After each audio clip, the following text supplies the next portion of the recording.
देख रहे हो किस तरह से एमएलए तोड़ दो, एमएलए खरीद लो, ईडी भेज के डरा दो, सीबीआई भेज के डरा दो, फर्जी केस कर दो, जेल में डाल दो, पार्टी तोड़ दो। महाराष्ट्र में कैसे उन्होंने दो दो राष्ट्रीय पार्टियां तोड़ दी, पार्टी तोड़ दो, सरकारें गिरा दो और अपनी सरकार बना लो। इनको यह लग रहा था केजरीवाल को जेल भेज देंगे तो दिल्ली में इनकी पार्टी टूट जाएगी, दिल्ली में बीजेपी की सरकार बना लेंगे। इनको लग रहा था पंजाब की सरकार तोड़ के पंजाब में हम अपनी सरकार बना लेंगे, इनके एमएलए तोड़ लेंगे।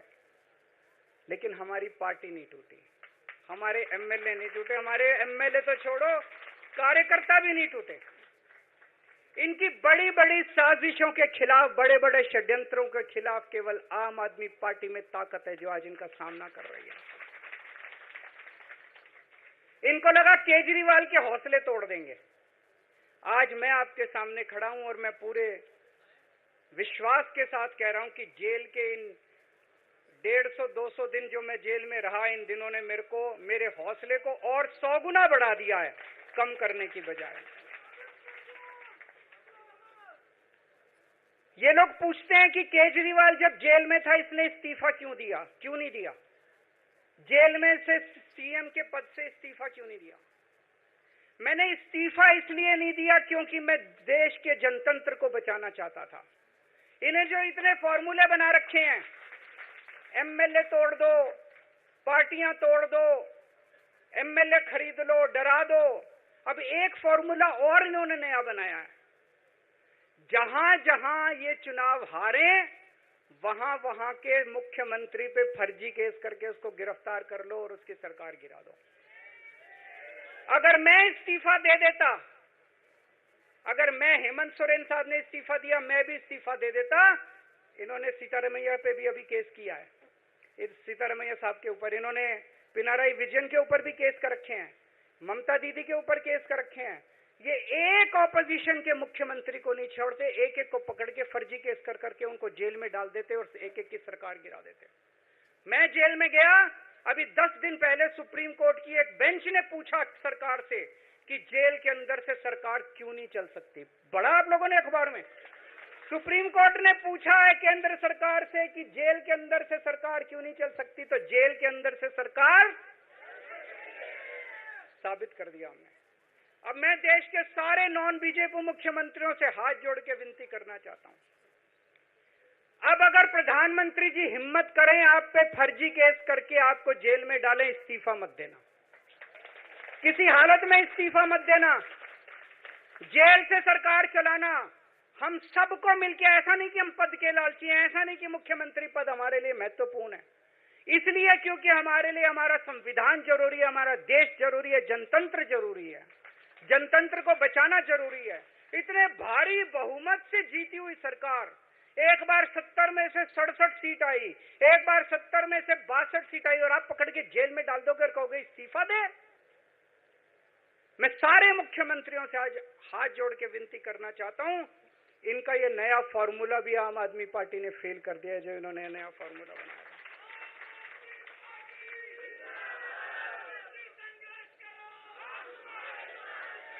आज इनकी हर षड्यंत्र, हर साजिश से सामना करने की ताकत आम आदमी पार्टी में है। क्यों?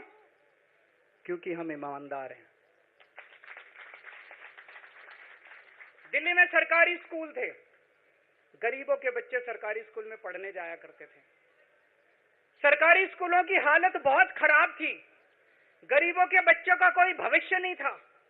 16 लाख बच्चे दिल्ली के सरकारी स्कूलों में पढ़ते थे।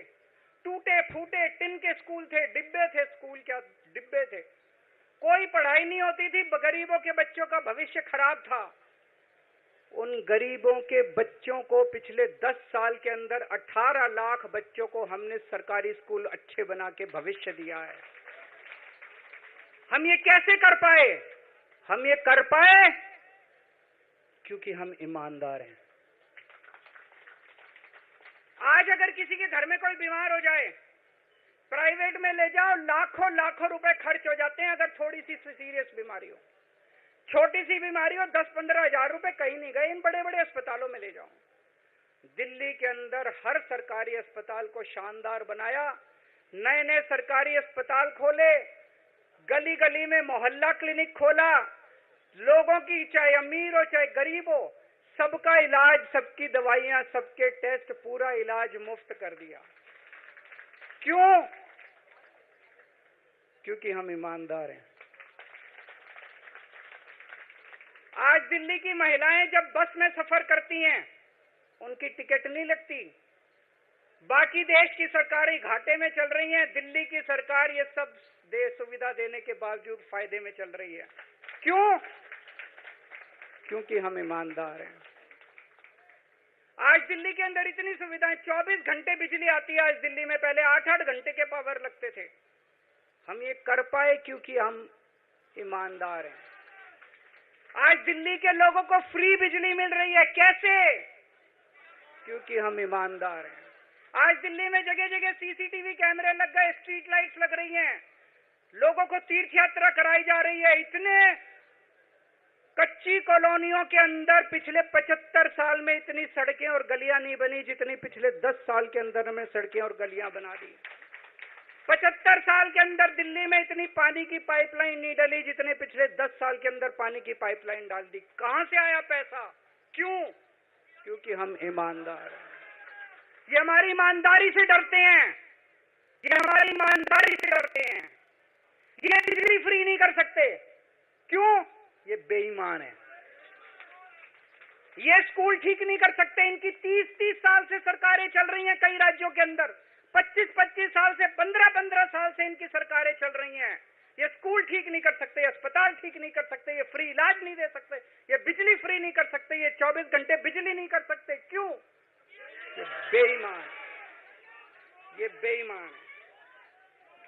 आज इन्होंने ईडी छोड़ दी, इनकम टैक्स छोड़ दिया, दिल्ली पुलिस छोड़ दी, इतने केस कर दिए हमारे ऊपर, और हम डट के खड़े हैं इनके खिलाफ, इनका मुकाबला कर रहे हैं क्योंकि हम ईमानदार हैं। इसलिए ये मेरे को बेईमान साबित करना चाहते हैं,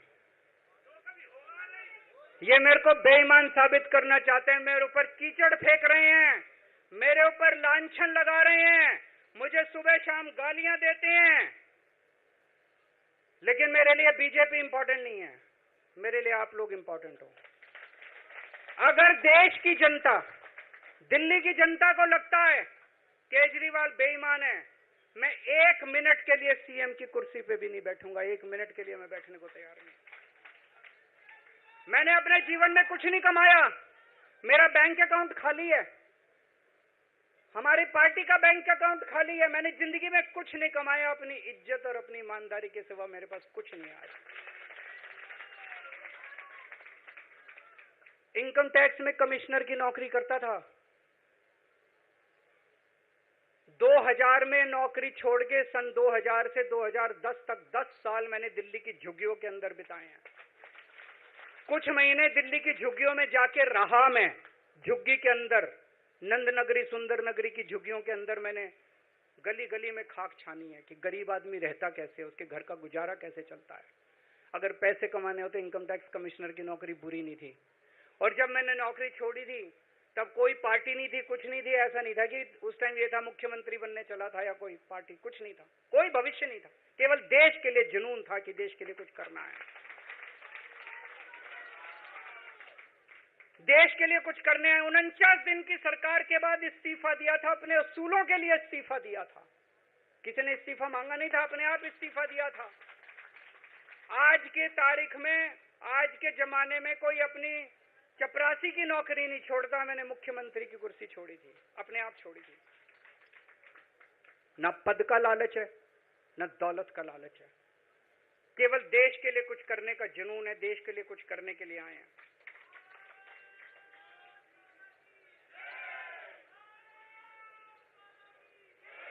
इन्होंने मेरे ऊपर आरोप लगाए, मनीष जी के ऊपर आरोप लगाए हैं।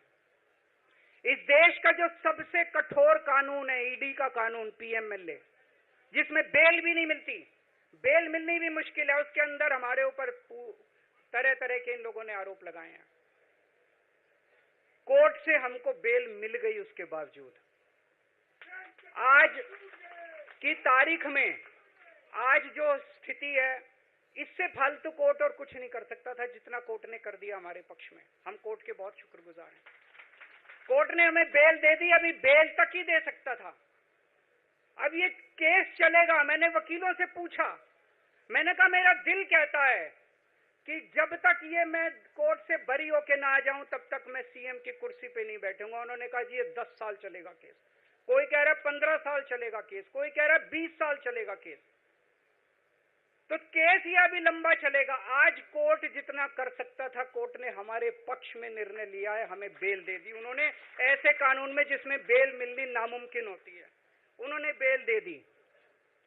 आज मैं आपकी अदालत में आया हूं, जनता की अदालत में आया हूं, आपसे पूछने के लिए आया हूं, क्या आप केजरीवाल को ईमानदार मानते हो कि गुनहगार मानते हो?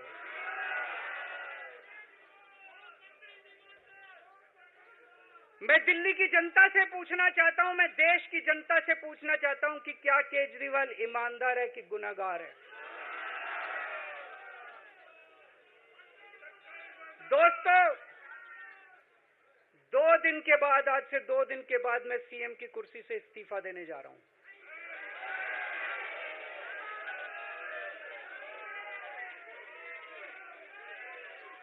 और मैं तब तक सीएम की कुर्सी पे नहीं बैठूंगा जब तक जनता अपना फैसला ना सुना दे। मैं जनता के बीच में जाऊंगा, गली गली में जाऊंगा, घर घर में जाऊंगा, और जब तक जनता अपना फैसला ना सुना दे कि केजरीवाल ईमानदार है, तब तक मैं सीएम की कुर्सी के ऊपर नहीं बैठूंगा।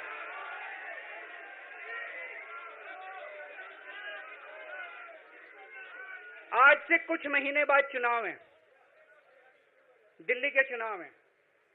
मैं जनता को निवेदन करना चाहता हूं, अपील करना चाहता हूं, अगर आपको लगता है केजरीवाल ईमानदार है, मेरे पक्ष में वोट दे देना। अगर आपको लगता है केजरीवाल गुनहगार है, मेरे को वोट मत देना। आप अगर मेरे को, आपका एक एक वोट मेरी ईमानदारी का सर्टिफिकेट होगा। अगर आप मेरे को वोट देके जिताओगे और अगर आप कहोगे कि केजरीवाल ईमानदार है, तो चुनाव के बाद, उसके बाद जाके मैं सीएम की कुर्सी पे बैठूंगा। तब तक मैं सीएम की कुर्सी पे नहीं बैठूंगा।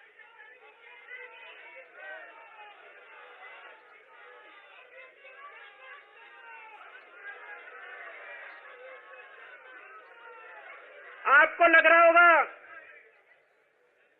अभी अभी जेल से रिहा होके आया है, ये कैसा क्यों बोल रहा है? अभी अभी जेल से रिहाई होके आया है, अब ये इस्तीफा क्यों दे रहा है? इन्होंने मेरे ऊपर आरोप लगाया है, इन्होंने आरोप लगाया है कि केजरीवाल चोर है, इन्होंने आरोप लगाया है केजरीवाल भ्रष्टाचारी है, इन्होंने आरोप लगाया है केजरीवाल ने भारत माता के साथ धोखा किया है। ये करने के लिए नहीं आया था मैं, सत्ता से पैसा और पैसे से सत्ता, इस खेल के खेलने के लिए मैं नहीं आया था। मैं देश के लिए कुछ करने के लिए आया था। जब 14 साल के बाद भगवान राम वनवास से